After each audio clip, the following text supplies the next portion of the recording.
अब देखिए अगला हम स्टेप देखेंगे, वो है ओवुलेशन, जो कि 14 डे है। इसमें कहता है कि देन इंड ऑफ फॉलिकल्स, जो 13 डे में जो इंड फॉलिकल फेज हम लोग पढ़े हैं, वो इंड होने के बाद में इस समय में क्या होगा, साइज ऑफ ओवा इंक्रीज करता है। तो साइज ऑफ ओवा इंक्रीज करेगा तो उसमें क्या होगा कि कहता है कि इस कंडीशन में एस्ट्रोजन एट पीक लेवल, आप देखिएगा 14 डे में ग्राफ दिया हुआ है एनसीईआरटी में, एस्ट्रोजन उस समय एकदम पीक लेवल में रहता है। हाइपोथैलेमस एंटीरियर पिट्यूटरी एक्शन करेगा और इस समय एलएच सर्ज बोलते हैं, और इस जैसे ही एलएच सर्ज होगा ओवुलेशन हो जाएगा, और इस समय में एफएसएच पीक लेवल पे रहता है। इसी को हम लोग एलएच सर्ज लिखा हुआ है आपके एनसीईआरटी में, एलएच सर्ज इसको बोलते हैं ओवुलेटरी फेज में। इस समय एस्ट्रोजन एट पीक लेवल, साथ में आपका एफएसएच भी पीक लेवल में रहता है 14 डे में, और इसी समय में जो है हम ओवुलेटरी फेज में एलएच सर्ज बोलते हैं। उसके बाद में अगर हमको क्वेश्चन आता है जैसे कि ओवुलेटरी हमको ओवुलेशन निकालना होगा, तो ये total day of menstrual cycle minus 14 day होगा। मेंस्ट्रुअल साइकिल का डे काउंट करेंगे, उसमें से 14 डे घटा देंगे, तो हम उसको उसके लिए ओवुलेटरी फेज को हम निकाल सकते हैं।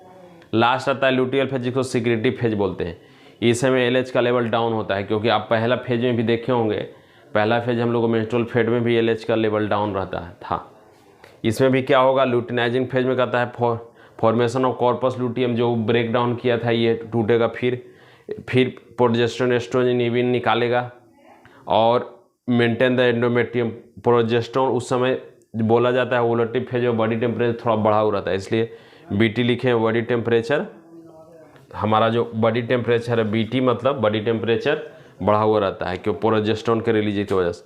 ये मेंटेन करता है एंडोमेट्रियम पुनः, तो endometrium become glandular secretory release uterine milk, और उसके बाद में हाईली भास्कुलर हो जाता है।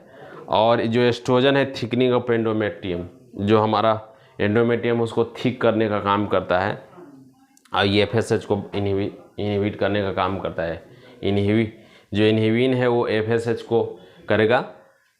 तो लुटियल फेज के अंदर में, जिसको सिक्रेटरी फेज बोलते हैं, इसमें जनरली में क्या होगा, फॉर्मेशन आपका कॉर्पस लुटियम, जिससे कि प्रोजेस्टेरोन एस्ट्रोजन इनहिबिन निकलता है। साथ में जो है जितना भी पार्ट इसका है वो मेंटेन करता है endometrium progesterone, endometrium glandular secretory हो जाएगा, जो कि रिलीज करता है, हाईली भास्कुलर होता है, और ये एस्ट्रोजन जो होता है थिकनिंग ऑफ द एंडोमेट्रियम करता है। इनहिबिन जो है वो एफएसएच के लिए रिस्पॉन्सिबल है, इसलिए तीन काम करता है। ये बॉडी टेम्परेचर को मेंटेन करता है, ये थिकनिंग ऑफ एंडोमेट्रियम करता है, और वो एफएसएच को इनहिबिन करता है। तो जनरली में आपका यही ओवुलेटरी फेज है, उसके बाद में आपका ये ल्यूटियल फेज है। यही 4 फेज मेंस्ट्रुअल साइकिल का है, जो एनसीईआरटी में आपका डायग्राम भी दिया है, आप देखे होंगे इस तरह से ऐसा डायग्राम दिया हुआ है एनसीईआरटी में। वो सारा कॉन्सेप्ट इसमें हम बता दिए जो कि एनसीईआरटी के पिक्चर में दिया हुआ है। धन्यवाद।